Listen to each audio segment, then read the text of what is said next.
సారంగుడి వైరాగ్యం. Hi friends, welcome back to our channel DS kids.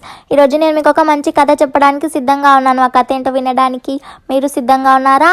అయితే కథ మొదలు పెడుతున్నా వినండి. అనగనగా పూర్వం సుదర్భ దేశం అని ఉంది. సుదర్భ దేశంలో దురాచారాలు ఉన్నాయి. ఎలాగంటే తక్కువ వర్ణం వాళ్ళని చిన్న చూపుగా చూడడము, ఇంకా బాగా తాగుడు అలవాటు, ఇంకా ప్రజలందరూ చాలా వ్యత్యాసం చూపించడము, ఇలా చాలా దురాచారాలు ఉన్నాయి సుదర్భ దేశంలో. అవి పోగొట్టడానికి ఇప్పుడున్న రాజు ఏమాత్రం ప్రయత్నించట్లేదు. ఇంకా ప్రజలు కూడా దురాచారాలకి అలవాటు పడిపోయారు. దేశం చాలా దురాచారాలతో చాలా బాధపడుతుంది. ఇంకా సుదర్భ దేశంలోనే సారంగుడు అనే ఒక మహాత్ముడు ఉన్నాడు. అతను ఈ దురాచారాలు ఇవన్నీ చూసి ఎలాగైనా వీటిని పోగొట్టాలి అని సంకల్పించుకొని ఒక ఉద్యమాన్ని మొదలుపెట్టాడు. మన దేశంని మనమే మంచిగా చూసుకోవాలి, మన రాజ్యంని మనమే మంచిగా చేసుకోవాలి, దురాచారాలన్నిటినీ వదిలిపెట్టేసేయాలి అని దురాచారాలకి వ్యతిరేకంగా ఉద్యమం మొదలుపెట్టాడు సారంగుడు. ఇంకా సారంగుడితో పాటు చాలామంది యువకులు కూడా చేరారు ఉద్యమంలో. ఇంకా సారంగుడికి ఎందరో మంది చెప్పారు కూడా ఉద్యమంని విరమించుకోమని, కానీ సారంగుడు విరమించుకోలేదు. రాజు కూడా ఈ ఉద్యమంని విరమించాలి అనే ప్రయత్నం చేశాడు, కానీ విఫలమయ్యాడు. ఇంకా అలా ఉద్యమం చేసి ప్రజలందరూ బాగా కోపం మీద ఉన్నారు ఇప్పుడున్న రాజు మీద. ఇంకా సైనికులు కూడా ఆ రాజ్యపు భటులు కూడా ప్రజలతో పాటే కలిసిపోయి ఆ దేశపు రాజుని దింపేస్తారు పదవి నుంచి. ఇంకా అలా దింపేశాక ప్రజలందరూ సారంగుడినే మీరే రాజు అవ్వాలి అని ఏకకంఠంతో అడుగుతారు. కానీ సారంగుడికి రాజ్యాకాంక్ష లేదు. ఇంకా రాజ్యాకాంక్ష అతనికి లేకపోవడంతో అతని శిష్యులలో ఒక అతన్ని రాజుగా చేర్పిస్తారు సారంగుడు. అతని పేరు చరితార్థుడు. చరితార్థుడికి ప్రజల్ని దురాచారాల నుంచి ఎలా విముక్తి చేయాలి, వాళ్ళని దురాచారాలకి ఎలా దూరంగా ఉంచాలి అనే విషయాలన్నీ చెప్పి రాజు అవ్వడానికి ఏమేమి చెప్పాలో అవన్నీ చెప్పి బాగా శిక్షణ ఇచ్చి మంచిగా రాజ్యంని చూసుకోమని చెప్పి సారంగుడు అడవిలోకి వెళ్ళిపోతాడు. అడవిలోకి వెళ్ళిపోయి అక్కడ ఒక ఆశ్రమం నిర్మించుకొని అక్కడ తపస్సు చేస్తూ ఉండిపోతారు. ఇలా 15 సంవత్సరాలు గడిచిపోతాయి. 15 సంవత్సరాల తర్వాత ఒకసారి సారంగుడికి మన సుదర్భ దేశం, మన సుదర్భ రాజ్యం ఎలా ఉందో చూడాలి, ఎలా మారిపోయిందో తెలుసుకోవాలి అనే ఆశ పుట్టింది. ఇంకా సారంగుడు తన దగ్గర ఉన్న ఒక శిష్యుడితో రాజు చరితార్థుడికి సందేశం పంపుతాడు. తనకి ఇప్పుడు రాజ్యం ఎలా ఉందో చూడాలి, తెలుసుకోవాలి, రాజ్యంలో పరిస్థితులు ఏంటి అని తెలుసుకోవాలని ఉంది అని. ఇంకా ఆ శిష్యుడు వెళ్ళి చరితార్థుడికి చెప్తాడు. చరితార్థుడు తానే స్వయంగా రథం తీసుకొచ్చి సారంగుడిని రథం మీద ఎక్కించుకొని సుదర్భ రాజ్యంకి తీసుకెళ్తారు. ఇంకా సారంగుడు తన శిష్యులకి ఆశ్రమంని అప్పగించి చరితార్థుడితో వెళ్తాడు సుదర్భ దేశం, సుదర్భ రాజ్యం ఎలా ఉందో చూడ్డానికి. ఇంకా అలా వెళ్ళాక అక్కడ ప్రజలందరూ సాదర సత్కారాలు ఎంతో బాగా సారంగుడిని అందరూ ఆహ్వానిస్తారు ప్రజలందరూ. సారంగుడు అదంతా చూసి చాలా సంతోషిస్తాడు. ఇంకా చరితార్థుడు, రండి మహాత్మా, నేను ఎంతో గొప్పగా మన రాజ్యంని తీర్చిదిద్దాను, రండి రాజ్యం ఎలా ఉందో చూద్దాం అని అంటారు. ఇంకా వాళ్ళిద్దరూ రాజ్యం చూడ్డానికి అలా వెళ్తూ ఉంటారు. ఇంకా అలా వెళ్తూ ఉన్నప్పుడు సారంగుడు ఆ రాజ్యపు కారాగారం చూడాలి అనుకుంటారు. ఇంకా అలా కారాగృహంలోకి వెళ్ళి అక్కడ ఉన్న ఖైదీలని చూస్తారు.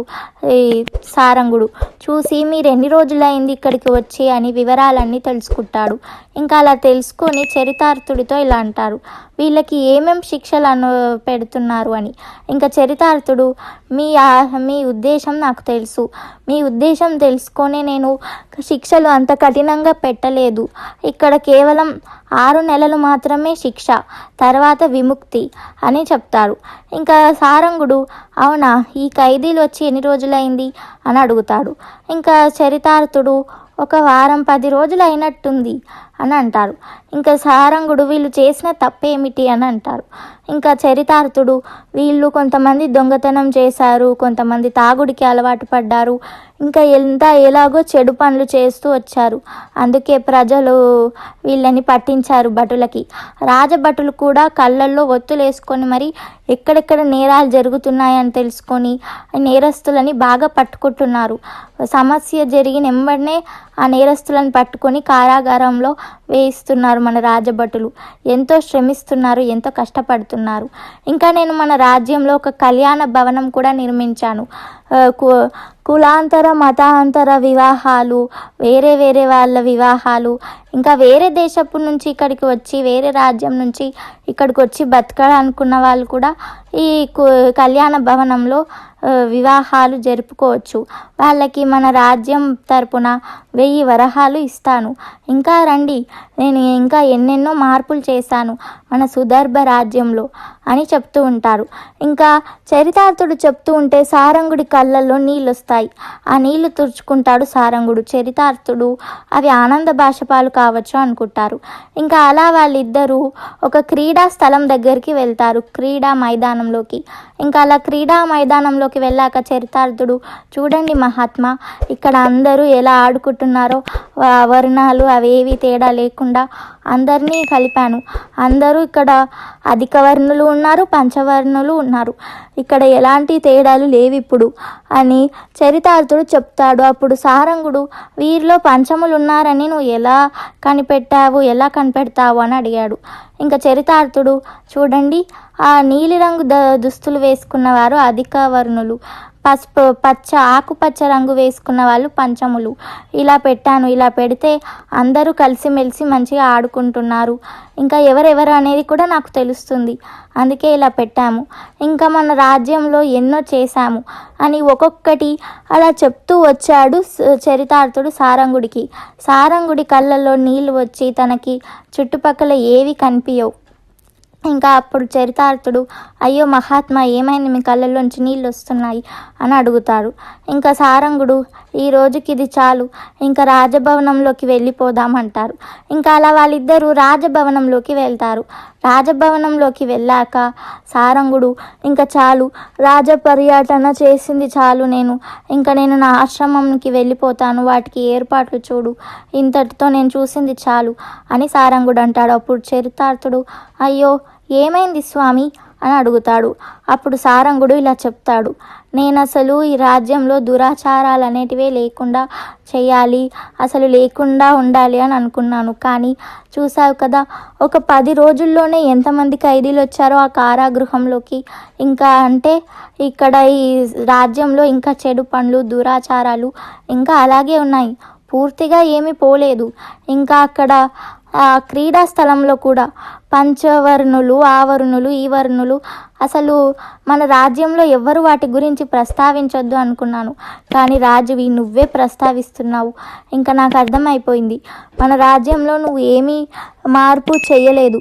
ఒక చట్టాలు తేవడం వల్ల మార్పు రాదు, ప్రజల మనసులో పరివర్తన రావాలి, అలా అయితేనే మార్పు వస్తుంది. ఇంకా నాకు నమ్మకం పోయింది నీ మీద.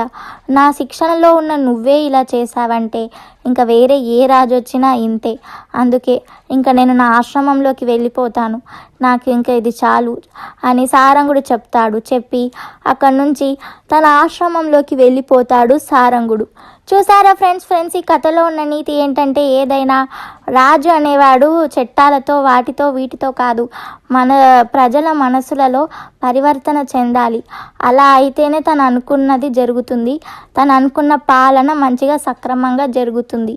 ఇంకా ఎవరి మీదన్నా ఒకసారి నమ్మకం పోతే అది నిలబెట్టుకోవడం చాలా కష్టం.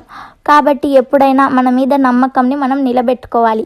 ఓకేనా ఫ్రెండ్స్, ఈ స్టోరీ మీకు నచ్చితే లైక్ చేయండి, చాలామందికి వినిపించాలంటే షేర్ చేయండి. ఇంకా ఈ స్టోరీ గురించి ఏమైనా చెప్పాలంటే కింద ఉన్న కామెంట్ సెక్షన్లో చెప్పండి.